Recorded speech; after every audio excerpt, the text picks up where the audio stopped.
Hey guys, Weeby News here, and today I'm going to be doing a video on my top 5 hopes for a new Danganronpa game. And just to be clear, a new game has not been confirmed. Kodaka talked about the possibility of there being a new game recently, so this video is just being hopeful that we will get a new one, since us Danganronpa fans are quite desperate. Also, I apologize, I didn't mean to imply that it was confirmed at all in that poll I posted recently. I saw some people who were kind of confused, so I wanted to clear it up here. This is all just being hopeful, and big thanks to everyone who did vote in that poll. I was actually pretty surprised to see that this was the most voted for. I do plan on doing the other ideas as well. I just kind of wanted to get some feedback on what kind of stuff you guys are more interested in. But yeah, anyways, without further ado, let's go ahead and get right into this list. Also, all of these aren't in any particular order, just all things I'd like to see incorporated into a new game. One of the first things that I think could be really cool in regards to there being a new game would be just a hard reboot of the series. I love the story of the Danganronpa games, but I really think a reboot would be a nice change of pace personally. I feel like the Hope Speaks story has finished well, and I don't really think that they need to add more to it. I know a lot of people are curious about what happened to Saihara, Maki, and Himiko at the end of V3, and I know a lot of other people want like a Rantaro spin-off game, which I used to be a big fan of that idea, but I'll talk more about it later why I'm not as interested in that idea anymore. And one of the things I really liked about V3's ending was that it seemed to be left purposefully ambiguous, so that you couldn't determine what's the truth and what was a lie, and I always really liked that aspect of it and how it connected so well to the game's primal theme. So personally, I'm fine leaving the story there, and instead of creating a new trilogy or something like that, personally, I feel like Danganronpa would work really well if it went in the direction of Final Fantasy or Persona, where each new game doesn't connect to the previous. I feel like Danganronpa has a great base model of the killing game format, and you could do a lot with it, so I think it'd be really cool to see a totally different take potentially on it. I'd be open to the idea of a new trilogy as well, but I just kind of prefer this idea overall. And one of the reasons is because I feel like the franchise could go on for a lot longer without getting stale, since with each new game we're getting new characters, a new setting, a new villain, new themes, and even if there is a game in the franchise that's bad and most people dislike it, it'd be nice to know that it won't affect the story of the future or past games, since it's separate from them. Plus, I feel like if each new game was its own entity, they would have a lot more freedom to explore different ways of storytelling, character tropes, and gameplay mechanics, and I feel like when a story stays within the same series or universe, it's harder to add really new aspects like alternate endings or vastly different themes, since the creators may feel the audience has certain expectations for it to fit the same mold as the previous games, which leads me to my next point, which is that I'd really like a game to avoid using the same tropes that have been present in every Danganronpa game so far. And for me, it's most of the big tropes used in every murder mystery chapter of each game. I'd be glad to see different types of character tropes present in the game too, since a lot of those mirror each other as well, but I feel like it's easier to make characters reflect each other without it being too similar or too obvious. Like for example, Togami and Nagito are both the antagonistic members of the group that both challenge the main character during trials, but their personalities are different enough to where they don't feel like the same character repackaged. So those I don't really mind, but the tropes for each chapter are really hard to repackage because they're quite noticeable once you catch on to it. For example, in chapter 1 of every game, a seemingly important character always dies. In the second one, a murderer quote-unquote is revealed. In the third one, a double murder happens. The fourth one, a buff character dies. And in the fifth trial, there's always a character trying to alter the game in a big way, or to set up a trap of some sort. In Danganronpa 2, I actually really enjoyed how each chapter nodded to the previous games. Since it wasn't something I was like looking for, I didn't even really notice it besides the double murder until after I beat the game, and it made it really fun to look back and notice the similarities and how they turned each trope from the first game on its head to keep you guessing. In V3, I understand why they included the same tropes, since it was advertised as being a different setting, and keeping these same tropes hints to the player that it does in fact connect to the previous ones, but since I was aware of them already and was looking for them, it made some aspects of V3 less exciting to me. Like for chapter 3, I was already wondering if we were gonna get a double murder before it happened. The fourth chapter, I was already like mentally preparing myself for the possibility of Ganta dying, which he then does, and it was super depressing. I feel like it was done well enough in V3 to where I was still able to have fun solving the trials, and it was still unpredictable to a certain extent, but I feel like if they did it again in Danganronpa 4 or a new game, it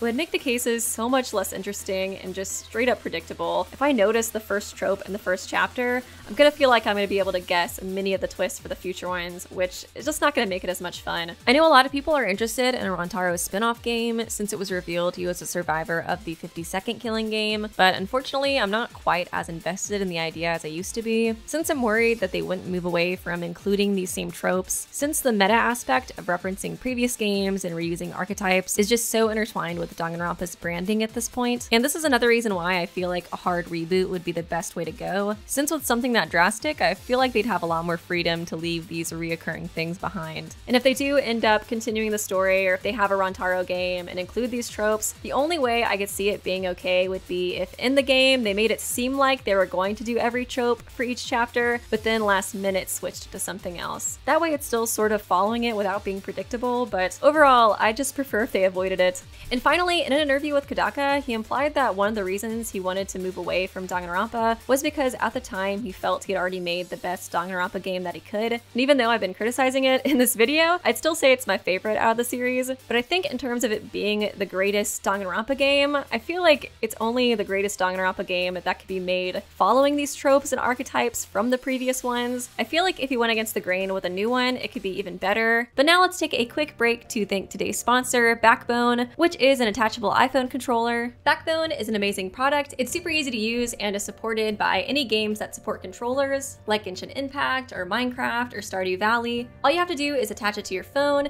and then you can use it anytime, anywhere, and it works with almost every iPhone, specifically the 6S model and up. And you don't even have to use like a battery for it or anything, so you don't have to worry about charging it. It also doesn't take up very much of your own phone's battery as well. It's noted to use less than most wired headphones, so you don't have to worry about it draining your battery or anything, which is super nice. Not only this, but if you're interested in content creation like making YouTube videos, or if you just want to share like gameplay highlights with your friends, Backbone makes it super easy by including both recording and editing functions. You can even edit your gameplay on the app itself, and it will actually assist you by automatically showing you where the most action-packed scenes of your footage is. The app also gives you notifications too whenever your friends are online using it. That way you can play with them really easily. And anyone who buys it can add me on there. My username is just Weeby News. You'll basically see me show up on your notifications whenever I'm trying to shoot my shot with a resident of Stardew Valley, and most likely failing. I hope you guys will check it out. It's honestly a really great product, and you can visit playbackbone.com if you want to buy your own. I'll be sure to link it in the description. But once again, thank you Backbone for sponsoring this video, and let's get back into the video. The next thing I'd really like to see in a new Danganronpa game would be more alternate routes and bad endings. In Danganronpa 1, there was that one bad end where you could get Kirigiri executed by not trusting her, and that part is honestly one of my favorite memories out of any of the Danganronpa games. I really like the idea of my decisions as a player having some sort of weight in visual novel games. It just makes it so much more immersive and interactive, and I feel like it could bring the Danganronpa games to a whole new level if they included more scenarios like this. I know that Danganronpa is already a really big game with a lot of story in it, so I feel like it would be too ambitious to ask for a game that size to include super game-altering routes like being able to change the victim or a killer for a case based off of your choices, although that would be super awesome. So I think the idea of adding more bad endings to future games could be a really good direction to go in, since it still gives the player more freedom to choose a different fate without them having to make like a second game practically in new scenes. For example, one specific idea that I think could be really cool to incorporate would be if there's a chapter where you have a death route. So maybe at the beginning of the chapter, the group wants to split in two to explore the school or something, and then depending on which group you pick, it completely changes the events of the chapter. One leads to a true route and the other leads to a death route. I feel like this would be a good way to go about it too, because the most difficult part I think with getting killed in a bad route in Danganronpa would be that it could potentially spoil who the killer of the chapter is going to be.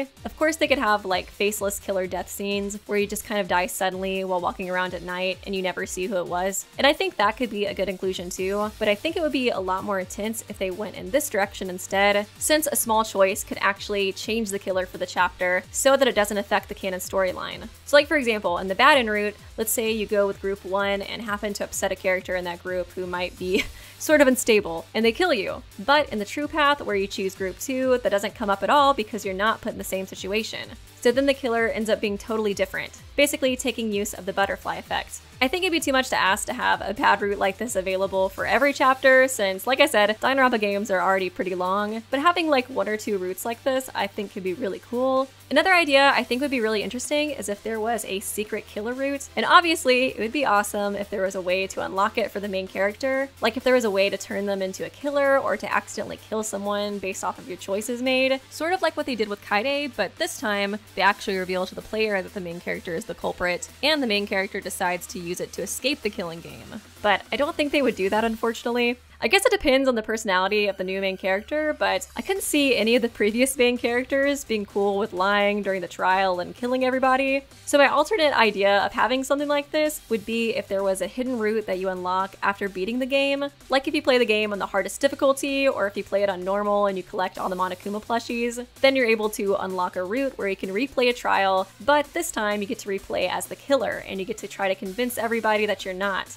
They could make all the mini games extra hard, and they could make the convincing aspect really hard too, have like just a ton of noise on the screen when you're trying to shoot down arguments and things like that. The way I'm thinking of it is kind of like a secret ending, like what they have in Kingdom Hearts, where you have to collect items or play it on the hardest difficulty in order to unlock, and it just becomes like a bonus and more of an incentive to want to max out the game. And that's something I've always really liked about the Kingdom Hearts games. And the next thing I'd really like to see is more alterations to the game's rules itself. In each chapter of every game, there's an incentive given by Monokuma to encourage the students to kill. Sometimes it's money or bringing up a tragic event, showing them their threatened loved ones, etc. But one that always really stood out to me as being different and more interesting was the first blood perk from V3, where whoever killed first would be able to leave the game free without a trial, and also that the killing had a deadline, and if no one killed, then everyone died. And I've always really liked this one, since it's not just giving an incentive to murder, but it's also changing the rules of the game itself. When the countdown's about to end and that music starts blaring from the monitors, it's one of my favorite daily life scenes ever because it's just so intense. You have the plan that Kaede and Saihara set up to catch the mastermind, then you have people suspiciously moving around in groups, and that creepy music in the background reminding you of the impending doom of the group if nothing happens. I just felt so untrusting of everybody I saw, and the whole thing was just very memorable for me. So I feel like it would be cool to add more twists like this to future games, just because I think it could add more flavor and unpredictability to the usual setup. So one idea I think could be interesting is if the killer uses a certain tool, or if they kill in a certain location that makes it more difficult, then the trial will be made harder for the non-black end. So for example, the trial will have a shorter time limit, or they won't be given as long to find evidence or something like that. Another idea I think could be really cool would be if the killer is able to hide the body for a full 24 hours, then they can skip having to go through a trial and all the non-black end die. I think it'd be interesting to see how someone tries to hide the evidence, and when investigating, you may have to focus more on who is acting suspicious or cleaning areas or things like that. Plus, noticing a character is missing and them being hidden would be just super creepy in my opinion. Imagine looking through the school trying to find them and having to look in like hidden dark places. And the way I imagine it is they wouldn't have a countdown given by Monokuma when somebody's killed. They would just have to try and calculate how much time has passed since seeing the missing person, which I feel like could make it even more foreboding, not knowing exactly when time ends. Once you kind of get into like the last hour range, I feel like it would just be really intense. And it would be cool, especially if you could get a bad end, like I mentioned before, in scenarios like this.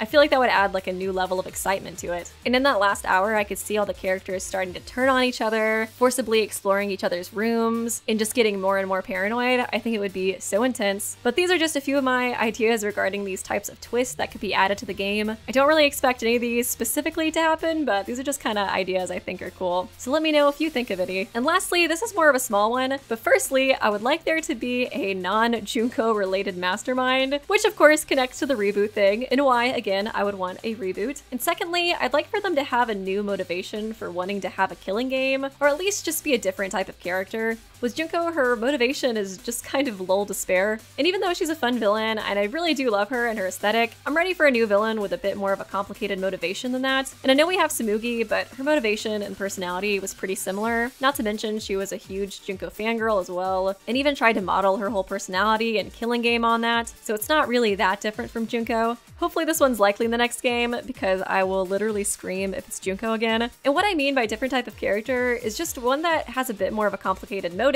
or one that can be even more relatable or sympathetic. So for example, you could have a mastermind similar to Canon, who I talked about in my last video. In that old video I made, I speculated that she could be the mastermind because she blamed the Future Foundation for Leon's death and would have enough motivation to get revenge on them. She's still 100% a villain and a little loony, but at least you can sympathize with the fact that she's grieving someone she loved, and you can kind of understand why she'd want to get revenge because of it. It'd be nice too, in my opinion, if the mastermind got some type of backstory as well that sort of explains why they act the way they do. With Junko, Kodaka mentioned how he didn't want to give her a backstory since he felt like it was cheating, which I sort of understand what he means, but disagree with him overall regarding that. I really hope he changes his mind on this, because one of my favorite parts of liking villainous characters is getting getting a unique backstory that explains their actions. And I think with Junko it was a fine choice to make since she's still a compelling villain, but I think it'd be a nice change of pace to have somebody a bit more humanized overall in a new game. But anyways, this will conclude the video. I hope you guys enjoyed. Feel free to let me know in the comments what you would like to see in a new Danganronpa game as well, and if you agree or disagree with the ones that I have. And please leave a like if you enjoyed the video, and subscribe if you want to see more content like this. But yeah, once again, I hope you enjoyed, and I will see you guys real soon.